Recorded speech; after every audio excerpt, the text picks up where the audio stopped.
네, 이 사고 기억하실 겁니다. 최근 서울에서 9살 초등학생 남학생이 음주운전 차량에 스쿨존에서 치여서 숨지는 사고가 있었습니다. 가해 운전자에게 뺑소니 혐의를 적용할지 논란이 있었는데요. 유족 측의 법률 대리인입니다. 김진배 변호사와 자세히 좀 짚어보겠습니다. 자, 안녕하세요. 네, 반갑습니다. 네, 변호사님.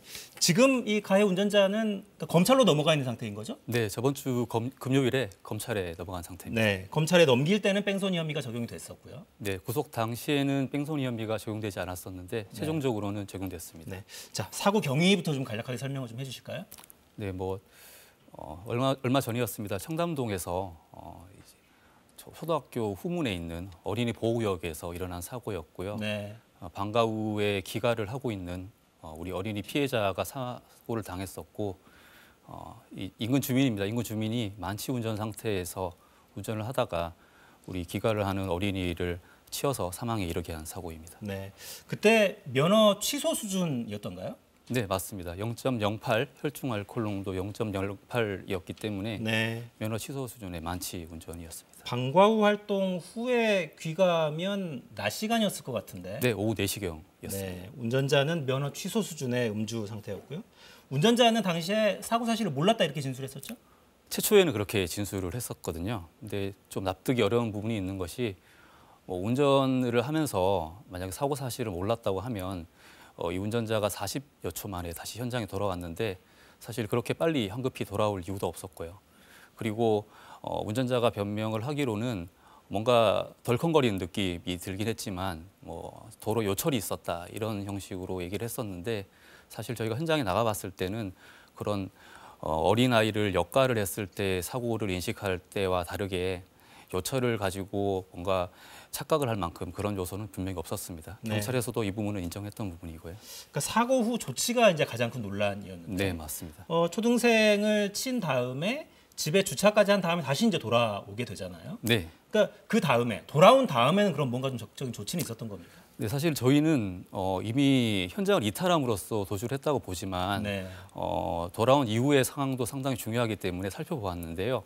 예를 들어서 119 신고를 적극적으로 한다든지 아니면은 우리 피해 어린이를 적극적으로 보호 조치를 했었다고 하면 뭔가 다른 도저히 범위가 없지 않았느냐 이렇게 볼 수도 있겠지만 실제로 저희가 목격자를 만나보고 얘기를 들어봤을 때는 이 가해 운전자가 현장에 다시 도착을 했지만 적극적으로 112 신고를 먼저 한 것도 아니고 현장에서 그냥 가만히 지켜만 보고 있었다라고 하거든요. 그런데 이건 중요한 거 제가 좀 다시 한번 확인하겠습니다. 네네. 초반에 언론 보도를 좀 보면 주변 상인에게 좀 적극적으로 신고해달라고 요청했다 이런 보도도 많았거든요. 네, 맞습니다. 사실이 아닌 걸로 네, 파악하고 계십니까?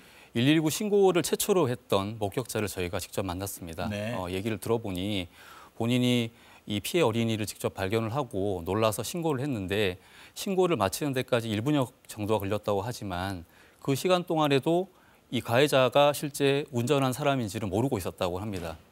신고 자체를 애초에 다른 사람이 했고 주변 사람에게 이 운전자가 신고를 해달라고 요청한 사실도 없었던 것이죠. 내가 이 어린이를 친 운전자다, 신고를 좀 해달라 이렇게 요청한 바는 없다. 네, 나중에서 다 드러난 이후에 내가 운전자였다라고 얘기를 했던 부분입니다. 알겠습니다. 그러니까 논란이 됐던 게 경찰이 초반에는 뺑소니 혐의를 적용하지 않았어요. 저희가 법규를 좀 그래픽으로 미리 준비를 해놨는데 도로교통법에는 이렇게 돼 있습니다. 즉시 정차해서 조치를 해야 한다라고 돼 있습니다. 네, 맞습니다. 조치는 이제 사상자를 구호하는 조치를 해야 되고 그리고 인적사항을 남겨야 한다는 거예요. 일단 병원에 옮겨진 다음에라도 연락을 취할 수 있도록 인적사항을 남기라. 이게 법에 이제 명기가 돼 있습니다. 이런 조치가 없었다는 거죠? 네, 저희가 파악한 바로는 일단 현장에서 바로 정차를 할 수 있는 상황이었습니다. 그리고 판례에서도 특별한 사유가 없는 이상은 현장에서 바로 정차를 해서 구호등 조치를 하라라고 되어 있음에도 불구하고 운전자가 현장을 이탈했던 부분이고요. 현장을 이탈할 당시까지 당연히 인적사항 등을 제공한 사실이 없고 오히려 주차장까지 차를 진입을 했었는데 이 주차장이 노상에 있는 그런 오픈된 곳이 아니라 차폐막이 있는 주차장입니다. 그래서 차폐막을 열고 차를 진입을 시키고 주차를 하는 그런 구조로 되어 있었습니다. 네. 그렇기 때문에 실제로 이 목격자들, 최초 112 신고한 사람들 같은 경우에도 이 가해자가 운전한 사람인지를 몰랐다는 겁니다. 왜냐하면 차도 없고 운전자는 와서 구조치도 안 하고 있고 하는 상태였기 때문에 말씀하신 것처럼 인적사항을 제공한다든지 이런 조치도 취해지지 않은 상태였습니다. 네. 근데 벗어난 범위가 20m 남짓되는 거리란 말이죠.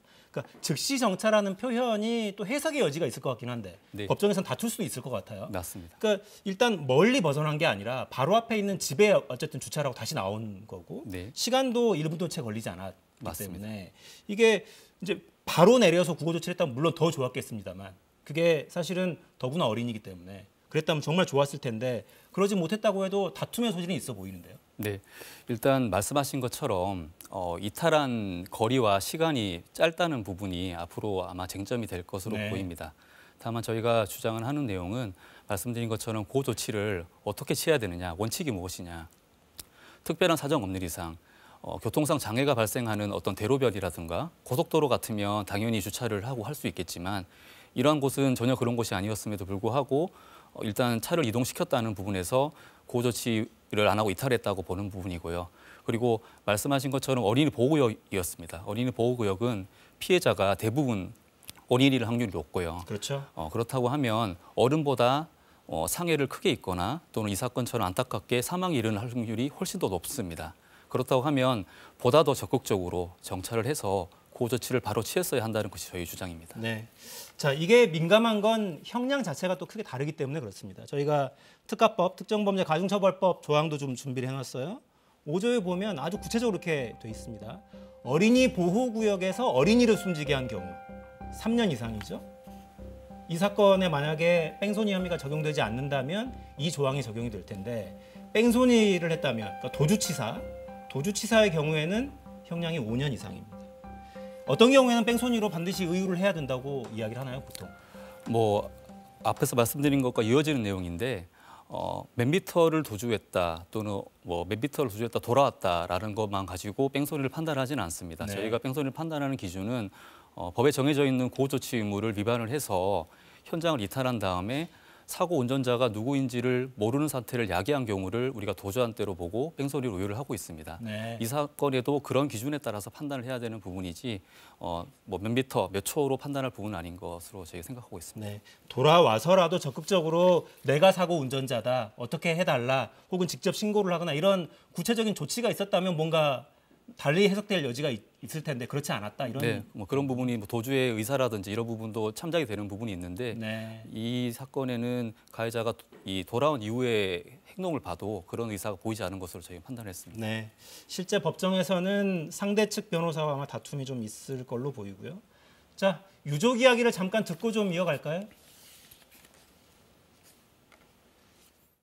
다른 사람들이 보호 조치를 할 때 자기가 무언가 치고 밟은 건 알았는데 사람인 줄 몰랐다 또는 이런 식으로 해서 보이지 않는다라는 변명을 내놓으면서 직접적인 보호를 하지 않았어요. 우리 아이를 그냥 치고 간 게 아니라 바퀴, 뒷바퀴 밟고 간 상황이기 때문에 그건 전 모를 수가 없다고 생각합니다. 네. 숨진 9살 남자 어린이의 아버님 이야기였고 저희가 정중하게 양해를 구하고 음성을 사용해도 좋다는 허락을 받은 뒤에 사용했다는 말씀도 좀 드리겠습니다. 자, 사고 현장을 저희가 촬영한 영상도 좀 준비를 해놨는데 현장 영상을 좀 보죠. 폭이 좀 좁은 도로입니다. 이면도로. 그러니까 흔히 볼 수 있는 서울 시내 주택가 이면도로 정도로 보시면 되고요. 보도가 따로 구분이 안 돼 있어요, 보시면. 네, 맞습니다. 저희가 현장에 직접 나가봤었는데 따로 보도랑 구분이 안 돼 있고 또 현장 자체는 또 오르막길입니다. 네. 오르막길이라서 상당히 위험해 보였습니다. 네. 그러니까 여기에 그러니까 늘 사고가 난 다음에 이제 이런 생각을 하게 되는데 저기가 좀 일방통행길이었다면 뭔가 좀 안전조치가 좀 더 있었다면 사고를 막을 기회는 없었을까 이런 생각을 자꾸 하게 돼요. 근데 미리 이런 논의도 좀 있었다면서요, 사전에. 네, 뭐 언론에 보도된 바에 따르면 이미 2차례 정도 이런 지적이 있었고요. 네. 다만 당시에는 주민 여론 등의 반대에 따라서 실제로 이행이 된 바는 별로 없는 것으로 보입니다. 네.